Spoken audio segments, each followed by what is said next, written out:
I'm Jake Miller from the Educational Duct Tape Podcast, a part of the Education Podcast Network, just like the show you're listening to now. Shows on the network are individually owned, and opinions expressed may not reflect those of others. Find other interesting education podcasts at edupodcastnetwork.com.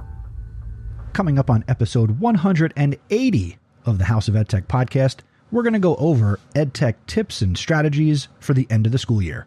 Strike up the band.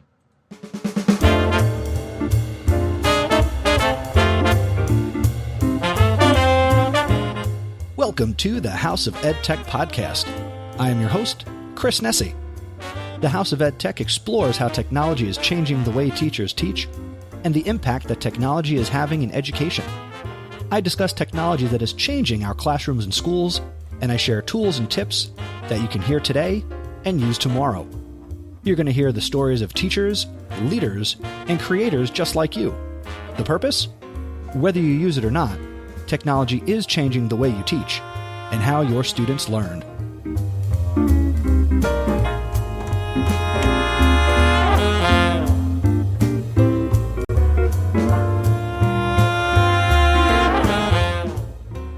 Good morning, good afternoon, good evening. Welcome to another episode of the podcast. It's me, your old pal, Chris Nessie. Very excited to be putting together episode 180 of this podcast. 180 episodes, that's exciting. That means there's only 20 episodes till episode 200. So, buckle up. Let's get right to it. Before I get into the content for this episode, thank you for your continued support as I prepare for my surgery on June 16th to have a small tumor removed from my foot. I'm all healed up from the allergic reaction that I had to the MRI contrast, so that's been a big relief, and I talked about that in detail last episode in 179. I will certainly keep you up to date as to everything that's going on with this process, and the surgery will happen again on June 16th before episode 181 comes out a little bit later. But all I ask is, wherever you are on June 16th, whatever time zone you're in, just take a second, think something good about me.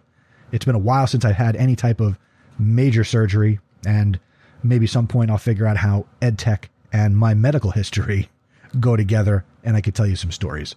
But thank you in advance for thinking of me, and again, I appreciate the kind words, and for people who have reached out, thank you very much. You know who you are. Now, let's get into this episode's EdTech Thought.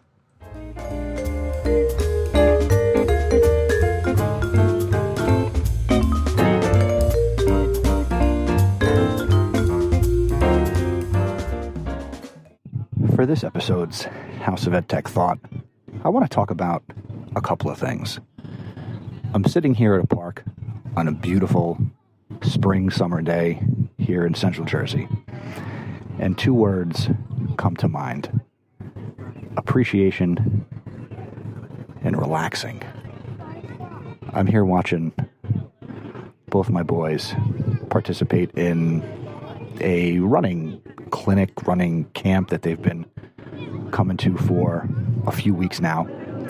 And every Sunday, I get to come out here to this park, and it is wide open space, green grass, azure blue skies, nothing going on except running. Now, while I do CrossFit, shout out Stacy and AJ because I talked about CrossFit, it is really awesome to just relax and appreciate and watch my kids run. Now you might be thinking, why are you talking about this? Well, because we're all more than just one thing. That's why when I talk about myself, or if I introduce myself, husband, father, educator, podcaster, but here I just get to be dad. I just get to watch them stretch and skip and long myself for a simpler time. And it's relaxing. I'm not worried about anything right now. So part of the reason I want to share this is because I hope that after the year plus that you and I have had in the world of education, you too can find these moments. And what are these moments for you? Maybe you have children, maybe you don't. That doesn't make a difference. We can all find these moments. So on your summer vacation, and yeah, it should be a summer vacation. You know, whether you get to go anyplace or not, that's not important. But the fact that you don't have to worry about the day-to-day tasks, the pressures of lesson planning, coming up with great ideas. I'm not here to tell you that you need to do anything. I'm just sharing my experience, and that might inspire you to do some of the same. It may inspire you to do less of the relaxing and the appreciation, and maybe without the pressures of the day-to-day, you can dive into planning for the start of your next school year. But either way, whatever you decide to do, be appreciative of your choice. Be thankful for the decisions that you get to make. Because while I'm not here to tell you to do anything, what I do want to remind you of, and this is advice that I'd give my high school students, I give to my college students when it comes to thinking about that work-life balance piece. And I forget where I heard it, but advice that I relay to others is work so you can live. Don't live for your work. However you'd like to interpret that, whichever way you'd like to go, is right for you. But again, school years are over, school years are ending. I myself, as I'm recording this, am not done with school until June 21st. That's life in New Jersey. Find your work-life balance this summer. And I will continue to produce episodes through the summer. I've reached out to a number of people already to try to produce some content here for you over the summer, and I'm looking forward to doing that, because this is the podcast part of my work-life balance. I feel very relaxed whether I'm sitting here in a wide open space or if I'm sitting in the House of EdTech studio. Get out, stay in. What I also tell people, you do you, and enjoy it. And that's my EdTech thought.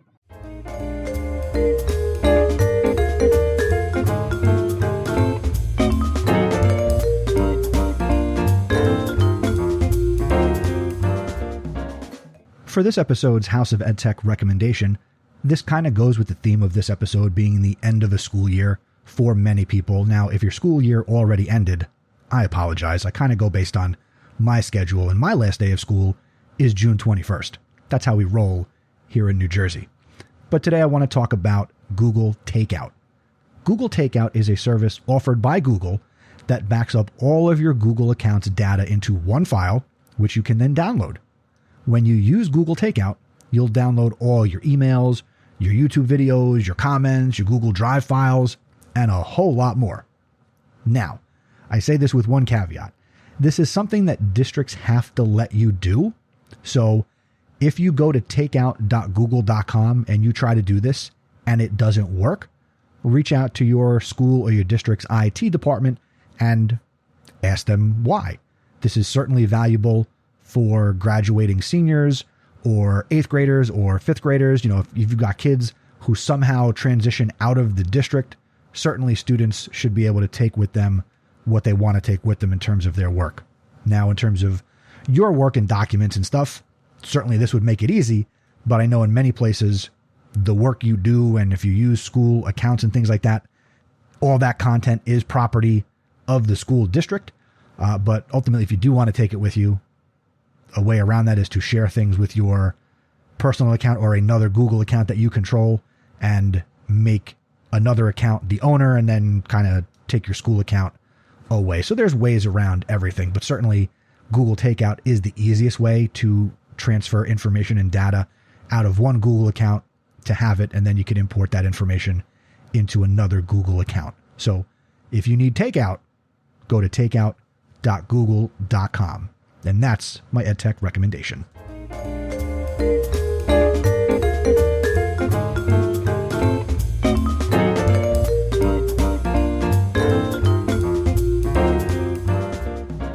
For this episode's featured content, we are talking about tips and some technology that's important and you might find valuable here at the end of a school year. Now, as I mentioned in the EdTech thought, maybe your school year is already over because you go from school from August to before Memorial Day, but maybe there are some things in here that you can still find valuable. In fact, I know there are, so make sure you stick with me. Now, wrapping up a school year for the summer is almost as challenging as starting back up in September. Now, this last school year has been like any other, but for just a few minutes, let's pretend the last year didn't happen and we're just closing out a regular ho-hum school year. All right? When it comes to education technology, there are backups, sharing of files, cleaning your drives, maintaining some accounts, updating your settings, setting up those vacation email responders, which I'll be honest, as a teacher, I don't get a lot of outside the district emails, and I kind of do check my email throughout the summer, but that's me. You might feel a little bit different, and that's okay. But if you don't do some of these things, the right way, this can lead to problems when you do return from your summer break. If you have a school device, a lot of work on these devices is completed by your school IT department, as they will be the ones who can back up, clean, reformat, and potentially re-image your devices or student devices. But let's focus in on your devices as a teacher. If you have a device assigned to you by your school and district that you take home, the following things may be more numerous, but really not more complicated. And I think we can do all of these things. So let's kind of go through this. Number 1, clean out your documents. Weed through the documents you created and collected this year and delete the things you don't need anymore. Yes, this can be intimidating, but just like a file cabinet that hasn't been opened in months or years, you should clear out the digital cobwebs. If you don't do this regularly, or you've never done this, the computer or your cloud storage might have a tough time sorting through all these files whenever you try to search for something or you try to use it. You might always be thinking, gosh, why is my device so slow? If you hate deleting files, do what I do. Create a quote-unquote old folder. And by old folder, I'll create a folder here in a few weeks called 2020-2021. And things that I think I might want to keep, I will just kind of toss it all into a folder in my school Google Drive. And I'll go through that later in the summer, and there are things I will ultimately delete. But for the most part, there are things I will keep, and I can go back year after year, and it's a nice way to keep the old stuff organized if, in fact, I don't delete things. Now, things you don't want to do. With Google Classroom, archive your classes. Maybe even copy a class before you archive it, so that way you get that Google Classroom structure going into the next school year. And actually, if you forget to copy it, before you archive it, you can always unarchive it in August or September, and then you can copy it, and then you can archive the old class. But there's obviously always more than one way to skin the digital cat. Back up your files. Do you back up your files? You might think that putting stuff in Google Drive or your Microsoft Team Drive is enough. You can never have too many backups. I'm a podcaster. I know this. Whether you have a school or a personal device, and you can apply a lot of this stuff to your own personal technological life, back up your files to an external drive or not one, but multiple cloud storage options. Even if you have an automated system, do this so you can quickly put your virtual fingers on any file you want without waiting for someone else to find it. External storage is super cheap. You can probably save all your files to an inexpensive flash drive, an SD card, or, again, to some sort of cloud storage system, whether it's Team Drive, Google Drive, I mean, heck, if your computer still has a CD-ROM drive, I'm sure that CDs are dirt cheap and you can go and burn some stuff onto a CD. Hey, you know what? Let's have a fun question here. Tweet at me. When's the last time you burned a CD with data or music? And when you respond to me on Twitter, at Mr. Nessie, use the hashtag #OldSchoolTech. That way I could find it. I'll set up a little column in TweetDeck. Let me know the last time you burned something onto a CD. Let's have some fun. Next up, empty the trash. We're not talking about recycling here. Yes, recycle your plastic, do all those wonderful things, but empty your trash can and don't look in it.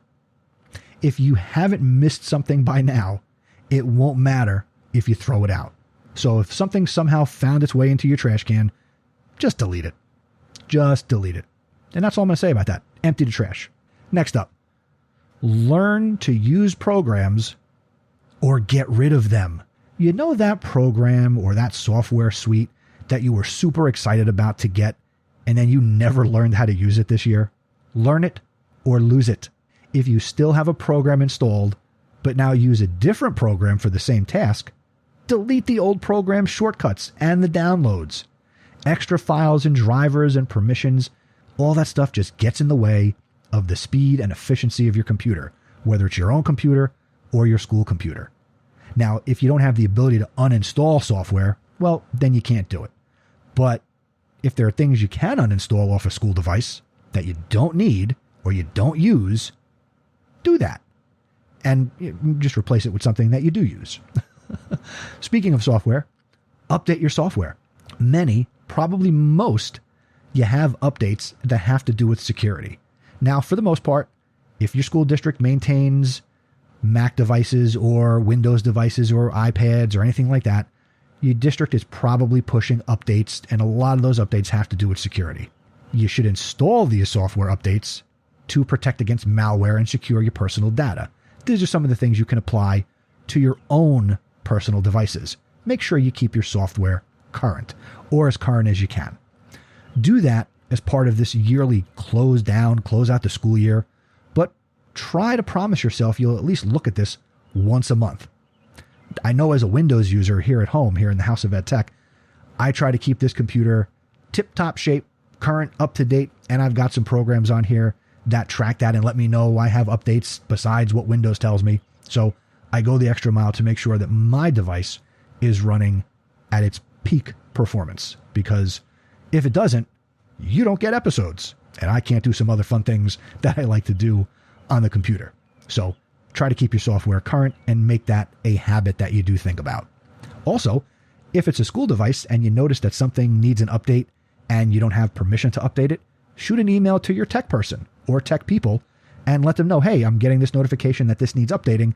Is this something that we can expect? Or, maybe they don't know. All right. Tech people have a lot that they're worried about, and it's not always to make sure that the VLC media player on your device is up to date.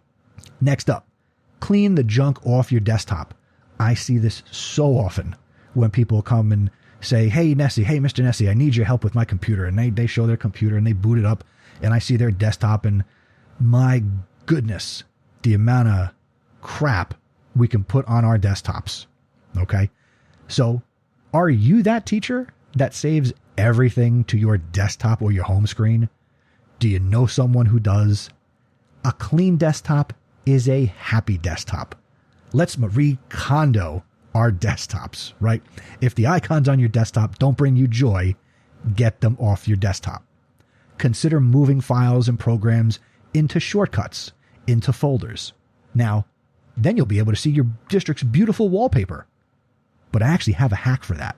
And I actually did this on my new school laptop. Shh, don't tell my school district. But I was able to go into the Microsoft store and download the daily desktop wallpaper from Bing. And I'll include a link to this in the show notes if you have a Windows 10 machine, personal or for your school if you can do this. And it gives me a beautiful new wallpaper every time I log on to my computer, which is not the default standard Windows wallpaper, which I'll be honest, I have no idea why either my school or other schools don't let teachers customize the wallpaper.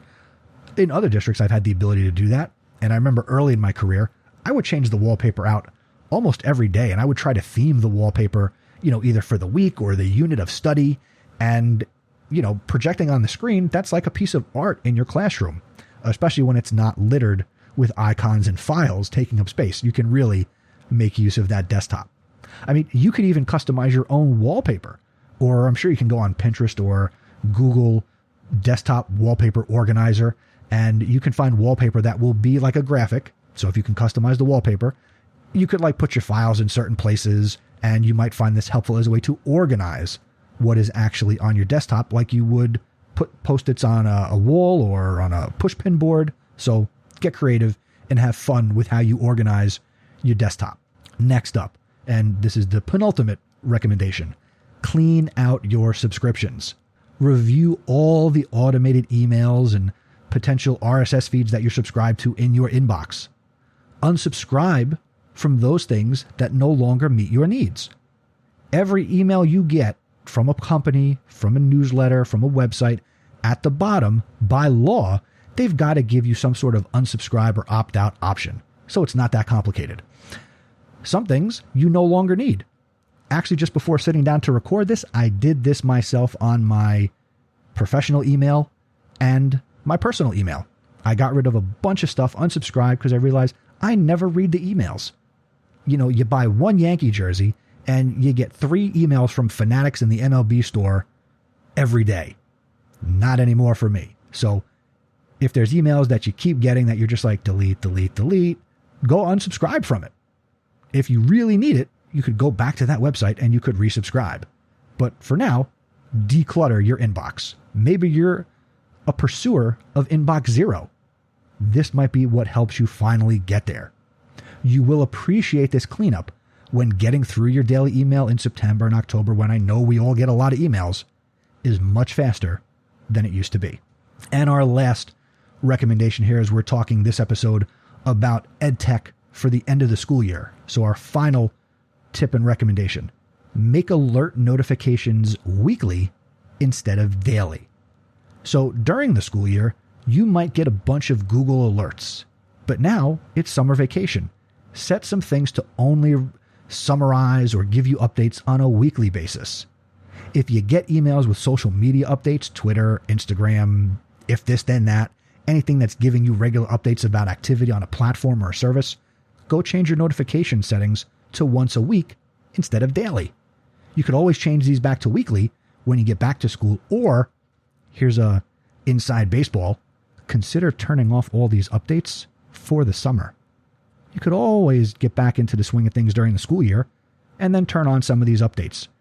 Or you might not even miss them. You might be surprised. In fact, you will be surprised that if you do any or all of these, especially the last couple and the first couple and the ones in the middle, let's be honest, you should do all these things if you can. You're going to be thrilled with the difference it makes in your workflow, your security, and your level of comfort with your device.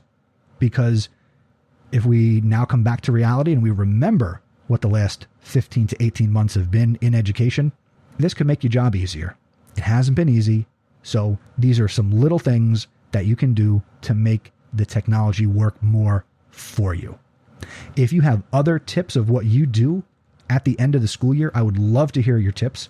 Share them on Twitter, use the hashtag HouseOfEdTech, or shoot me an email, feedback@chrisnessy.com, and I'll include them as we continue to create content through the summer.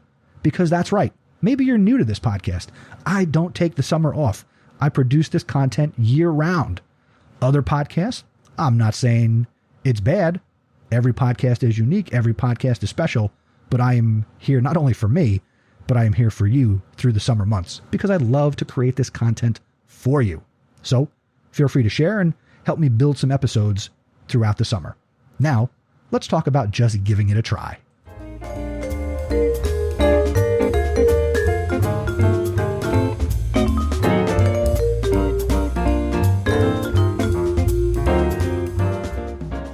Once again, as we're heading into summer 2021, I want to remind you of this segment of the show which doesn't always appear. And this is a segment I call Just Give It a Try. In every episode, I tell you, using technology isn't difficult, just give it a try. It's the segment where I want to invite you to reflect on whatever you're doing, things you have tried.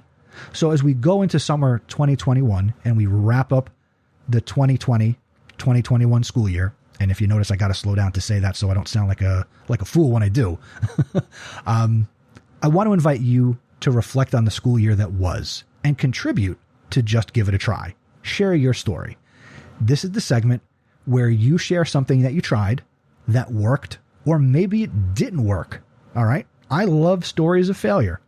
If you go back to the episode I released when I turned 40, that was a whole episode of how I have failed, not only as a teacher, but throughout life. Your story that you share is going to help every member of this community as we continue to learn and grow together.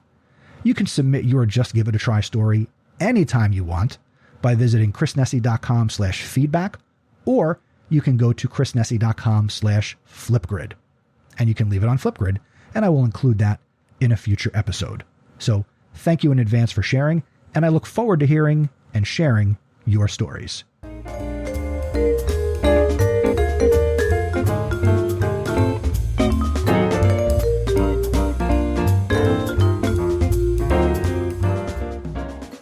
Now it's time for this episode's House of EdTech VIPs. That's right, plural. And this episode's VIPs are, and I think they've been in this situation before, but I can't help but want to shout them out again.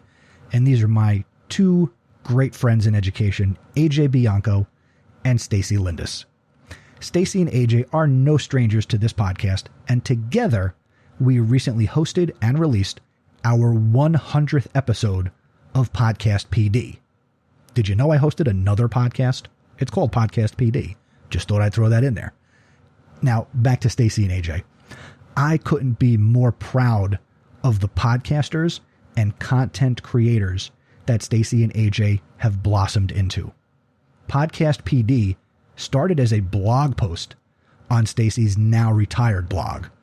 It then morphed into a Twitter chat and a live stream during a Twitter chat, and now through 100 episodes, it is a full-blown podcast that we love creating. Again, if you've never heard of Podcast PD, the whole premise is it's like the information or learning you could get in a faculty meeting or on a PD day, but I guarantee you, you will have a lot more fun with me, Stacy, and AJ, and the guests that we bring on to share professional development and learning opportunities with you. AJ launched his own podcast, Reflect Ed, back in June 2020. Happy birthday, Reflect Ed. You can find that at reflectedpodcast.com. And I am just so happy and proud to know both Stacy and AJ. They are my two great friends in education. We've never worked together in the same district. I don't think we've ever worked within 25 miles of each other. But through EdCamp, through conferences, through podcasting, we have come together, and we are certainly better together than we are as individuals. And I don't know where I would be professionally without them. So as we're releasing this 100th episode, it's a very exciting time in terms of podcasting. That's what we in the business call like podcast graduation. It's like high school graduation. We have made it through 100 episodes. It's just very, very exciting. Now, if you're not subscribed, I would welcome you to go to podcastpd.com/go on your podcast listening device and subscribe to the show. Check it out. If you are a longtime listener, thank you so much. And try to come out one of the every other Sundays that we record. We live stream it on YouTube. We take calls. It's like radio, only better because you can see us. Although you might not want to look at me, but you know, it is what it is with my face for radio. But Stacy and AJ, you two are great friends, and you are House of EdTech VIPs. Connect with Stacy on Twitter at Stacy Lindis, and connect with AJ. He is at AJ Bianco. Thank you to both of you. I love you both. And you again are House of EdTech VIPs.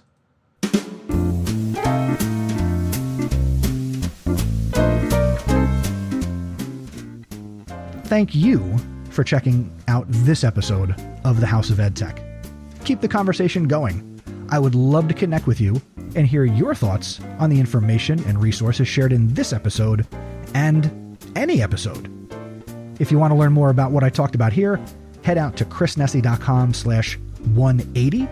And did you know on your device that you're listening to this on, your phone, your tablet, you can swipe left, right, up, down, maybe tap the art, and the show notes are there with links, the House of EdTech phone number, links to the feedback, chrisnessy.com/feedback. So everything's right there for you. So maybe I just taught you something else. I don't know. If you enjoy the House of EdTech, do me a favor. Tell somebody else about the podcast. If you share it on social media, and I would love to see you do that, use the hashtag House of EdTech. Do it on Instagram, do it on Twitter, do it on TikTok. I hang out there too, you know that. You could also become an awesome supporter. My awesome supporter program is powered by patreon.com, where a consumer of content like you can support a creator of content like me. Special thanks to all of my awesome supporters, who include Anthony Arnaud of the STEM Class Podcast, Gallagher. I had watermelon earlier today, so hence just Gallagher. Dan Gallagher, you can find him at gallaghertech.edublogs.org. Carlos Garza, host of the EdTech podcast. You can find it at aced.tech. Peggy George, she is at pgeorge on Twitter. Jeff Herb, my original awesome supporter. Connect with him at Jeff Herb on Twitter. Mike Messner, connect with him at Messner_Mike. And I've been talking with Mike, and he has started a podcast, and he's playing with podcasting. And I look forward to sharing that in the future, because Mike is going to be here as a guest. Matt Miller from Ditch That Textbook. Thank you, Matt. JP Presevento from the Bits and Bytes of Education podcast. Find everything JP Presevento out at jpprez.com. Patty Reefus at PGR Teaches on Twitter. Thank you, Patty. Lori Simpson at North L Simpson. Thank you, Lori. And Kyle Wilcox at Level Up EdTech on Twitter. Connect with these awesome people because they are awesome. Thank you for all your support. If you're interested, go to chrisnessy.com/awesome. Episode 181 will come your way on June 20th, 2021, post-surgery, so we'll see how I'm feeling.